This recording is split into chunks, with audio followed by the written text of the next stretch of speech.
Assalamualaikum warahmatullahi wabarakatuh dan salam sejahtera.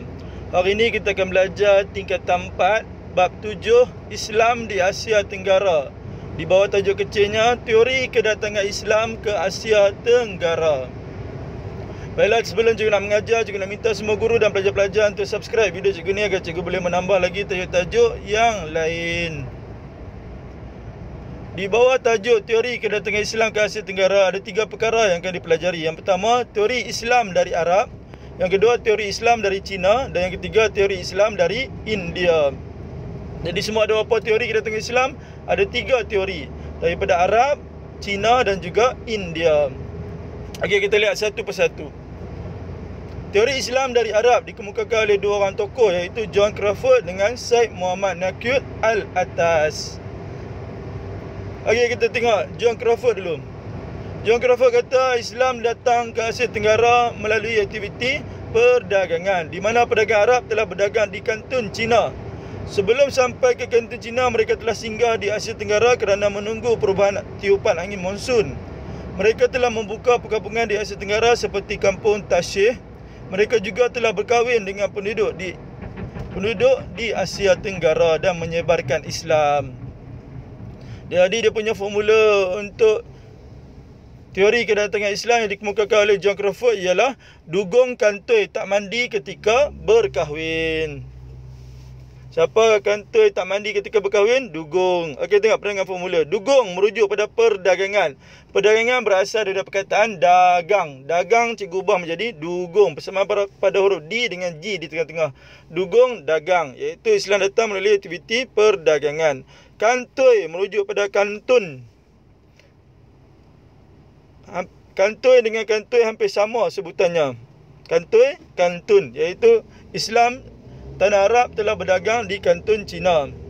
Tak merujuk pada tiupan, persamaan pada huruf T di depan. Mandi merujuk pada monsun, persamaan pada huruf M di depan. Jadi tak mandi merujuk pada tiupan angin monsun. Mereka singgah ke Asia Tenggara kerana apa? Kerana menunggu tiupan angin monsun. Ketika merujuk pada perkampungan, perkampungan berasal dari perkataan kampung, persamaan pada huruf K di depan. Ketika kampung, iaitu kampung Tasyih. Berkahwin merujuk pada berkahwin juga. Jadi apa formula untuk teori kedatangan Islam dari Arab yang dikemukakan oleh John Crawford ialah dugong kantoi tak mandi ketika berkahwin. Dugong merujuk pada perdagangan, iaitu aktiviti perdagangan. Kantoi merujuk pada kantun Cina. Tak mandi merujuk pada singgah di Asia Tenggara untuk menunggu perubahan tiupan angin monsun. Ketika merujuk pada perkampungan dibina, iaitu kampung Tasyih. Berkahwin merujuk pada berkahwin dengan penduduk di Asia Tenggara. Okey, yang kedua adalah Syed Muhammad Naqi Al-Atas. Syed Muhammad Naqi Al-Atas pula mengatakan penulisan dan kesusastraan di Asia Tenggara sama seperti di tanah Arab, seperti tulisan Jawi. Karya kesusastraan di Asia Tenggara menceritakan pengislaman raja oleh pedagang ataupun syekh dari Arab, seperti hikayat Raja-Raja Pasai. Dalam sekali kebudayaan di Asia Tenggara sama seperti di Arab, seperti tarian zapin dan budaya hormat tetamu. Jadi ada beberapa perkara yang sama menurut Syed Muhammad Naqi Al-Atas. 3 perkara. Yang pertama, penulisan dan kesusastraan. Yang kedua, karya kesusastraan. Dan yang ketiga, budaya di Asia Tenggara sama seperti di tanah Arab. Okey, yang kedua, teori Islam dari Cina dikemukakan oleh 2 orang tokoh, iaitu Emmanuel Gadiho Heredia dengan S.Q. Fatimi. Okey, kita lihat yang pertama dulu, Emmanuel Gadiho Heredia. Emmanuel Gadiho Heredia mengatakan bahawasanya Islam datang ke Asia Tenggara melalui aktiviti perdagangan, di mana pedagang Arab telah berdagang di kantun Cina. Ya, agama Islam lahir di mana? Di tanah Arab. Jadi mestilah orang Arab pergi mengislamkan orang di Cina dahulu. Di mana di Cina? Di kantun Cina. Jadi pedagang Cina yang telah memeluk Islam datang berdagang di Asia Tenggara sambil menyebarkan Islam di Asia Tenggara. Ya, sebab tu Islam juga datang daripada Cina. Kerana apa? Kerana orang Cina telah diislamkan dahulu oleh orang Arab. Okey, seterusnya adalah S.Q. Fatimi. Perpindahan penduduk Islam dari kantun Cina beramai-ramai ke Asia Tenggara. Yang kedua, jumpaan batu berserat di Terengganu membuktikan Islam datang dari Cina. Yang ketiga, persamaan seni bina masjid di Asia Tenggara dengan negara China seperti bumbung berbentuk pagoda, kayu tingkap dan pintu berwarna merah atau kuning. Yang ketiga, lantai, dinding, kolam dan tangga sama seperti masjid yang terdapat di negara China. Okey, last sekali teori Islam dari India dikemukakan oleh Snok Hugronje. Beliau mengatakan Islam datang melalui aktiviti perdagangan, di mana pedagang Arab telah berdagang dan sebar Islam di Gujarat, India. Buktinya Gujarat diperintah oleh Alauddin Khilji, iaitu seorang yang beragama Islam. Batu nisan Malik Al-Saleh di Pasai dan Malik Ibrahim di Jawa sama cara buatannya dengan batu nisan di India. Budaya di Asia Tenggara sama seperti di India, seperti budaya berinai dan bersanding di atas pelamin. Okey, seterusnya kita lihat analisis kekerapan 47 tingkatan 4 dalam SPM 2010 sampai 2020 ulangan. Tengok warna oranye tu adalah SPM sebenar, warna kelabu tu adalah SPM ulangan. Tengok warna oranye SPM sebenar dulu. 2010 naik struktur, 11 tak ada, 12 tak ada, 13 tak ada, 14 naik esei, 15 naik esei, 16 tak ada, 17 tak ada, 18 naik esei, 19 naik struktur. 2020 berkemungkinan akan naik esei. Jadi tolong bagi perhatian semua tajuk-tajuk dalam bab 7 tingkatan 4 ini. Manakala SPM ulangan baru sekali je naik, iaitu 2020 ulangan yang baru-baru ni saja. Okey, kita lihat seterusnya analisis kekerapan tajuk yang kita belajar tadi. Kita belajar tajuk apa tadi? Teori kedatangan Islam ke Asia Tenggara. Setakat lah ni baru 2 kali je ditanya dari SPM sebenar. 2010 dan kali terakhir 2015. Lah ni dah 2000 apa? 2020. Jadi tolong bagi perhatian. Sebab apa? Sebab dah 5 tahun tak ditanya. Jadi tajuk ni berkemungkinan besar akan ditanya lagi pada tahun 2020 ini. Jadi tolong hafal semua tentang teori kedatangan Islam di Asia Tenggara ini. Okey, kita lihat contoh soalan struktur markahnya 244. Baiklah, kita lihat satu persatu. Soalan A ditanya, namakan 2 orang tokoh yang mengumumkan teori kedatangan Islam dari semenanjung tanah Arab. Ya, ada 2 orang tokoh, iaitu John Crawford dengan Syed Muhammad Naqi Al-Atas. Okey, tengok di ruangan jawapan ada nombor 1 Roman, 2 Roman dah ada. Jika ada nak jawab macam mana? Jawab terus ya, tak payah buat ayat. Jadi 1 Roman tulis terus John Crawford, 2 Roman tulis terus Syed Muhammad Naqi Al-Atas. Okey, tengok soalan B.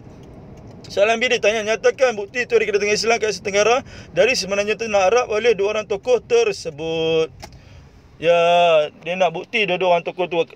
Bukti mereka tentang Islam datang daripada tanah Arab. Apa buktinya? Okey, tengok di ruangan jawapan ada nombor 1 Roman, 2 Roman tak? Tak ada. Jika tak ada, nak jawab macam mana? Kena jawab dalam bentuk ayat. Setiap ayat wajib ada apa? Ada pembuka. Jadi ambil balik pembuka soalan. Bukti teori kedatangan Islam ke Asia Tenggara dari semenanjung tanah Arab oleh 2 orang tokoh tersebut ialah John Crawford menyatakan bahawa Islam datang ke Asia Tenggara melalui aktiviti perdagangan. Titik. Di mana pedagang Arab telah berdagang di kantun China dan singgah di Asia Tenggara kerana menunggu perubahan tiupan angin monsun. Ya, John Crawford ni ada formula tak? Ada apa formula yang tadi? Dugong kantoi tak mandi ketika berkahwin. Macam mana nak urai Syed Muhammad Naqi pula menggunakan perkataan manakala. Manakala menurut Syed Muhammad Naqi Al-Atas pula, penulisan dan kesusastraan di Asia Tenggara sama seperti di Arab seperti tulisan Jawi. Selain tulisan ada apa lagi? Karya kesusastraan sama seperti di Arab, seperti hikayat Raja-Raja Pasai dengan budaya sama seperti di Arab. Okey, soalan C ditanya, berdasarkan pengetahuan anda, mengapakah agama Islam mudah diterima oleh masyarakat Asia Tenggara? Apa kehendak soalan? Mengapakah merujuk pada sebab. Sebab Islam mudah diterima oleh masyarakat Asia Tenggara. Jadi untuk jawab soalan struktur ni, tengok ada nombor 1 Roman, 2 Roman tak di ruangan jawapan? Tak ada. Jika tak ada, nak jawab macam mana? Kena jawab dalam bentuk ayat. Setiap ayat wajib ada apa? Ada pembuka pandainya. Jadi ambil balik pembuka soalan. Sebab agama Islam mudah diterima oleh masyarakat Asia Tenggara ialah sifat maha mudah pedagang Islam menarik ramai penduduk Asia Tenggara memeluk Islam. Titik. Kedua, penanda wacana cikgu ajak guna number nah. Jadi kedua, pengislaman raja dan golongan bangsawan. Lepas kedua, ketiga, sikap keterbukaan dan kesediaan masyarakat Asia Tenggara menerima perubahan. Dan keempat, penyebaran Islam melalui perkahwinan siasa dan perkahwinan biasa. Okey, last sekali kita lihat contoh soalan AC. Markahnya 488. Baiklah, kita lihat satu persatu soalan A dulu. Soalan A ditanya, terangkan pandangan John Crawford dan Profesor Syed Muhammad Naqi Al-Atas tentang bukti kedatangan Islam ke Asia Tenggara dari semenanjung tanah Arab. Apa kehendak soalan? Pandangan John Crawford dan Syed Muhammad Naqi Al-Atas. Okey, untuk jawab soalan esei ni wajib ada pembuka. Jadi ambil balik pembuka soalan. Pandangan geografer dan Profesor Syed Muhammad Nakil Hatta tentang bukti kedatangan Islam ke Asia Tenggara dari semenanjung tanah Arab ialah geografer menyatakan bahawa Islam datang ke Asia Tenggara melalui aktiviti perdagangan, di mana pedagang Arab telah berdagang di kanton Cina dan singgah di Asia Tenggara kerana menunggu perubahan tiupan angin monsun. Ada formula dah untuk geografer? Ada. Apa formulanya? Dugong kantoi tak mandi ketika berkahwin. Manakala menurut Syed Muhammad Nakil Al-Atas pula, penulisan dan kesusastraan di Asia Tenggara sama seperti di tanah Arab, iaitu tulisan Jawi. Selain tulisan Jawi, karya kesusastraan seperti Hikayat Raja-Raja Pasar dengan budaya, Tarian Zapin dan Hormat Tetamu. Okey, soalan B. Jelaskan teori dan bukti kedatangan Islam ke Asia Tenggara dari satu Roman Cina. Okey, untuk jawab soalan esei wajib ada pembuka. Jadi ambil balik pembuka soalan. Teori dan bukti kedatangan Islam ke Asia Tenggara dari China ialah Emmanuel Heredia menyatakan Islam datang melalui aktiviti perdagangan, di mana pedagang Arab telah berdagang di kanton China dan pedagang China yang telah memulai Islam datang berdagang ke Asia Tenggara sambil menyebarkan Islam. Manakala menurut SK Fatimi pula, perpindahan penduduk Islam dari kanton China beramai-ramai ke Asia Tenggara dan jumpaan batu busra di Terengganu membuktikan Islam datang dari China. Selain itu juga persamaan pembinaan masjid, iaitu bumbung berbentuk pagoda. Okey. Tengok B2 Roman. Islam datang India. Okey, untuk jawab soalan esei mesti ambil pembuka balik. Jadi pembuka soalan, teori dan bukti kedatangan Islam ke Asia Tenggara dari India ialah Snow Granger menyatakan Islam datang melalui aktiviti perdagangan, di mana pedagang Arab telah berdagang dan sebar Islam di Gujarat, India. Titik, penanda wacana cikgu ajak guna number. Jadi kedua, Gujarat dipintah oleh Alauddin Khilji, seorang yang beragama Islam. Lepas kedua, ketiga, batu nisan Malik Al-Saleh di Pasar dan Malik Ibrahim di Jawa yang sama cara buatannya dengan batu nisan di India. Last sekali keempat, budaya di Asia Tenggara sama seperti di India, seperti budaya berinai dan bersanding di atas pelamin. Okey, last sekali soalan sekebat. Bagaimanakah golongan pemerintah membantu menyebarkan Islam di Asia Tenggara? Apa kehendak soalan? Cara pemerintah membantu sebarkan Islam. Okey, untuk jawab soalan esei wajib ada pembuka. Jadi ambil balik pembuka. Cara golongan pemerintah membantu menyebarkan Islam di Asia Tenggara ialah berlaku perkahwinan siasah dalam kalangan kerabat diraja. Contohnya, perkahwinan puteri-puteri serta Melaka dengan Raja Siak, Kedah dan Pahang. Uraiannya, hal ini akan memudahkan agama Islam tersebar ke negeri tersebut. Kesannya, dengan pengislaman golongan pemerintah akan diikuti oleh rakyat jelata kerana rakyat jelata sangat taat kepada golongan pemerintah seperti raja dan takut untuk menderhaka. Soalan kebat cikgu ajak mesti ada 4 perkara. Ada isi, ada huraian. Huraian bermula perkataan hal ini. Kemudian ada contoh, last sekali ada kesan. Macam mana nak memulakan isi yang kedua? Guna number. Jadi cara kedua, meluaskan Islam menerusi penguasaan terhadap kawasan baru. Contohnya, Melaka di bawah Bendahara Tun Perak telah menguasai Aru, Rokan dan Siak. Huraiannya, hal ini dapat memudahkan Islam bertapak di negeri tersebut. Kesannya, melalui aktiviti penjajahan, agama Islam dapat mudah disebarkan ke kawasan berkenaan. Okey, cikgu rasa sekadar itu sahaja untuk hari ini. Kita jumpa lagi dalam kelas sejarah yang seterusnya.